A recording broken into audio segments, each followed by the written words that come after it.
Hi, everyone, and welcome to Inside Bristol. I'm your host, Sheridan Nichols. Well, joining me first today is Tammy Alls from the YWCA with some beautiful prom dresses. This is a great program, the prom dress program. Tell us all about it. This is the 13th year that we have had this prom dress project. So these dresses are donated from girls in the community, and we offer them on a 3-day sale for $25 each, or they can be scholarshiped if they do not have the funds for that. That's great. Now, when is this event? So it is coming up next week. It'll be March 10th, 11th, and 12th. The 10th and 11th, it will be from 12 to 6, and then on that Saturday, it'll be 10 to 6. And I guess, is there like a line circling the Y? You know, there always has been, and actually the past 2 years has been very different because of COVID. Yes. So what we are doing, this is the first year since COVID started that we're having it back in our gymnasium, in our building, on our property. We are not going to have dressing areas, so girls just need to wear really tight clothing, leggings and a tank, so they can try on dresses. And we're going to do 15 girls in the building at a time. So that we can manage that with volunteers and they can have assistance while they're there. And what about the dresses? I mean, obviously you have like every different color and style. We absolutely do. We have well over 3,000 dresses. So we roll them over each year, and obviously we donate out, but we keep the ones that are in the really good condition because styles come back every couple of years. Absolutely. And really it depends on the girl and how she feels and what she likes. Mm-hmm. And what about sizing? Right. So we have like 0 all the way into, say, size 20.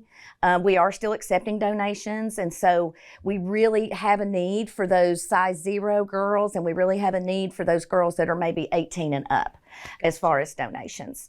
But some girls don't know and understand their body type or how a dress needs to fit. And so that's why we have volunteers there to help so that they're not frustrated if they try on the wrong style dress.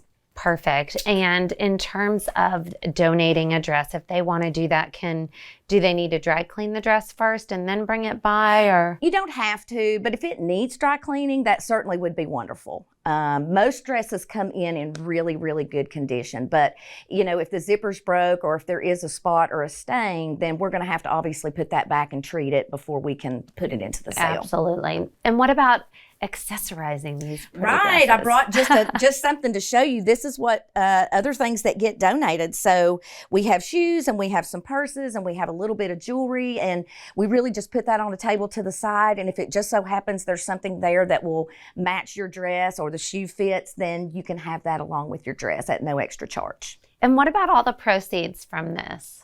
Right. We put this towards our youth development funds. So it helps benefit the Moms Are Us Teen Pregnancy Program. It helps benefit our After School Tech Girls Program and our Sliding Scale Feed Children's Center.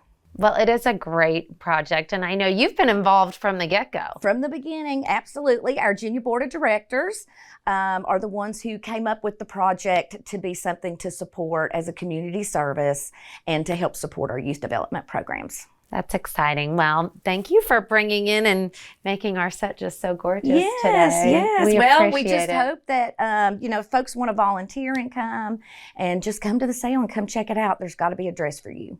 That's great. Well, thank you so much, Tammy. And thank you. We'll be right back, so don't go anywhere.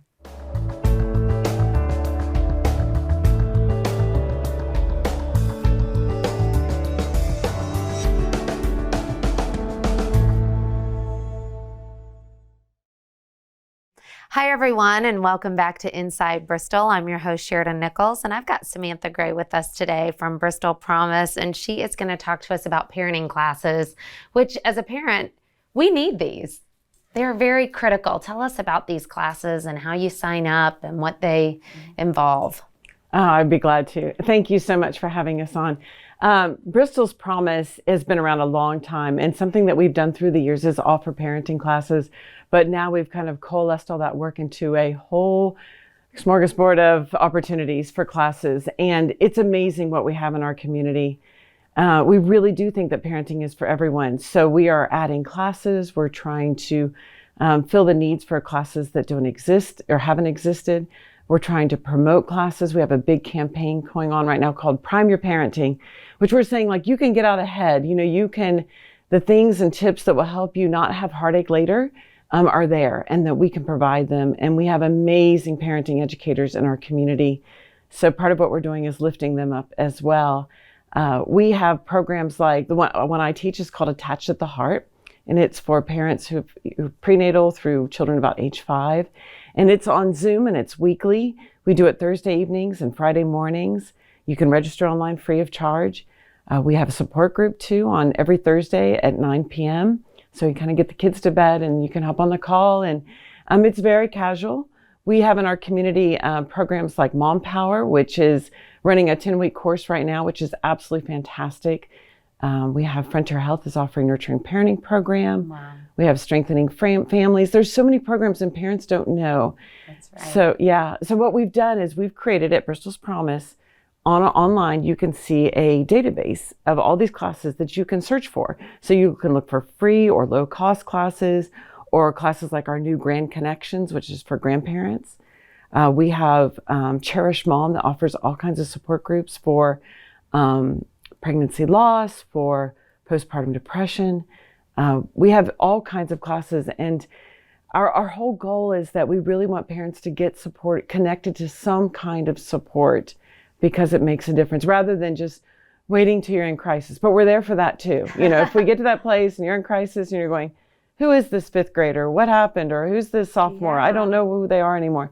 We can help you. We have lots of good resources. So that's just some of it. And in terms of these classes, if you want to sign up, I know you mentioned some are free, some are low cost. It just depends. So how do they find out about these? So if they go to bristolspromise.org, that site there, we have a section called Bristol's Promise for Parents. And there you can find, we have like a gallery you can kind of just stroll through, browse through and see what all the classes are.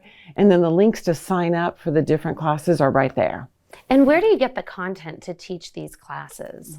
So that's really great. The programs are all research-based, many are evidence-based. So the content comes from sometimes national programs. Grand Connections comes from 0 to 3. Attached to the Heart comes from Nurturings. Mom Power is a new program out of Michigan, and they're doing a lot of research on it. So these are all programs you can feel very safe with and trust. They're based in the latest research and brain science, and they're all developed to help our children flourish. So they're really great. I know. We wouldn't include them if they weren't. Yeah, no, I know. Yeah. And I'm sure a lot of parents often will say, parenting doesn't come with a manual. Well, yes, it does. Yes, it does. I would agree. You can come here and find out. Literally, that's great that you have things from prenatal all the way up until, the teenage years, because depending on, your child, different ages can be more challenging than others. Mm-hmm. That's exactly right. And another thing, we're constantly coming out with new things to help. We now have at 100 Ash Street, which is at Bristol Housing, we have our own suite. So we call it the Parenting Suite. And we really lean into that with our honey sweet look and little bees and things. So it's cute. But we have a lending library for books. We have a baby wearing library. And we have coaches, certified consultants that will show you how to baby wear, which gives you 2 free hands to get things done. It makes life so much easier.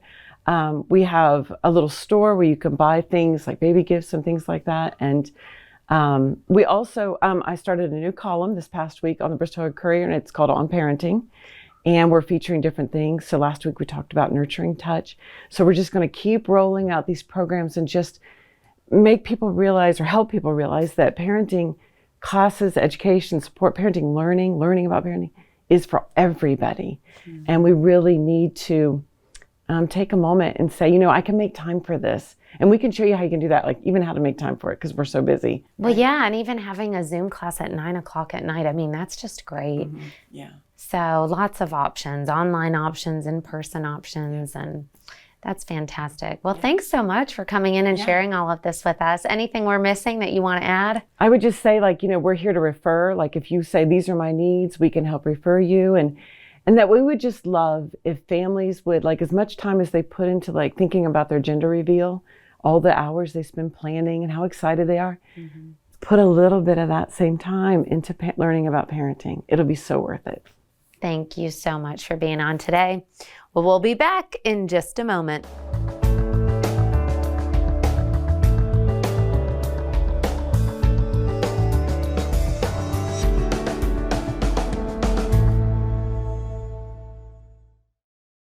Hi, everyone, and welcome back to Inside Bristol. I'm your host, Sheridan Nichols, and we've got Kay Ward with us today from Bristol, Tennessee City Schools, here to talk about one of the neatest programs, the Reading Buddy program. Tell us all about this. Well, the Reading Buddies program is a literacy initiative that is really designed to support classroom instruction, ensuring that all our boys and girls come into third grade reading on grade level.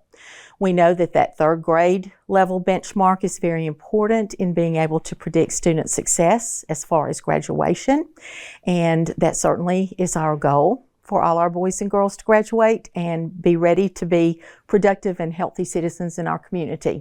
So how does it work? Well, there are three components to the Reading Buddies program. The first is the mentorship component. We also have a family engagement component. We need our families not only to be involved in school activities, but also to be engaged in their children's education. We need their support at home to the point of providing materials for them and teaching them how to do that. And the third component is that of building age-appropriate home libraries. We need our boys and girls to live in a print-rich environment to the point of making quarterly distributions to all grade levels that participate in the Reading Buddies program to help build those home libraries. So how long has this program been around? We piloted it at Anderson Elementary School during the 2012-2013 school year, so quite some time. The program serves students normally kindergarten through second grade. We have been in a pause of the Reading Buddies program for a couple of years due to COVID-19 guidelines, but I'm just very excited to say that we have welcomed mentors back into our schools this very week. Oh, that's exciting. As we have also welcomed Haynesfield as the last school to come on board. So we are working presently with kindergarten and first graders at Avoca, Anderson, and Fairmount Elementary Schools, and Holston View and Haynesfield with kindergarten students. Now, if you want to be a mentor, how do you do that? Well, first of all, I would be the person to contact, and the guidelines really, first and foremost, you need to enjoy working with children. You need to undergo and pass a TBI background check. There are no materials involved. Everything will be provided for you. We have some folks that are a bit hesitant in that they have had no literacy training themselves, and they're a bit hesitant on coming in and being a reading buddy, but we're all about a positive adult-student relationship with a child. The best analogy I can draw is we need folks to come in, build those positive relationships with our boys and girls, and be a cheerleader for literacy. Talk about how important it is to learn to read and to be a good reader, and to even give personal examples of how it has affected their own careers. That, you can really travel anywhere in the world through a book. You can have any job, really, if you are a good reader. So the importance of literacy and just the importance of reading a good book. That's great. And it's nice to see that it is just so successful and also back. Yes, we are so excited about it coming back. Principals, our students, our teachers, we love having the community in our schools. It's a great thing. And our mentors are really glad to be back as well. You just need to be able to dedicate a 30-minute session time, one time a week on that same day.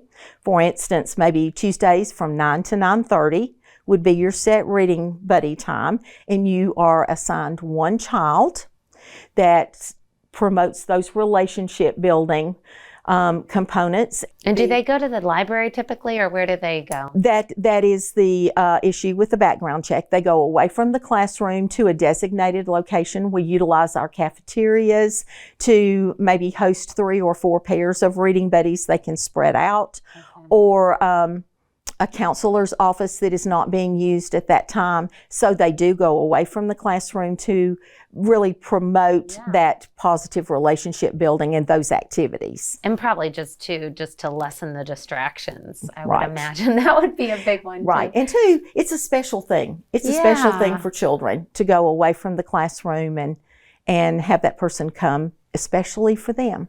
And then a teacher typically provides the books or gives them info. Everything is provided in a basket or a bag of some type.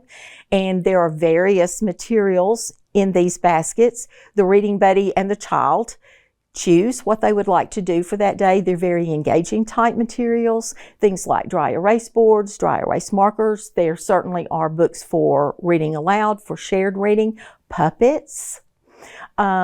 We also have tubs for kindergarten, tubs of sand that you would trace letters in the sand, or shaving cream that you might spray all over the desk and work with letters in the shaving cream. File folder games. These are very engaging type activities. And what about the kids? How do you select them?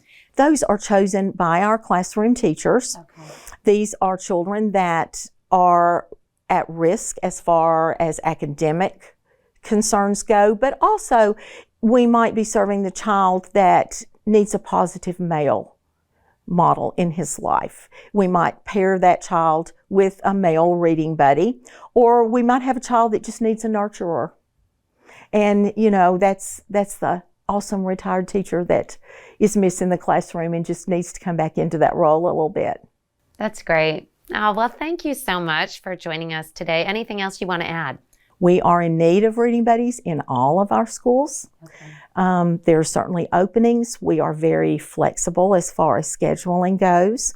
We realize that folks are volunteers and there are doctor's appointments. There are other commitments as far as work commitments, or some folks even go on vacation while we're in school. So we are very flexible with schedules and are just looking for folks to come in and help us support that literacy goal of everybody reading on grade level by third grade. That's great. Thank you so much for being with us, and thank you for tuning in. We'll see you next time.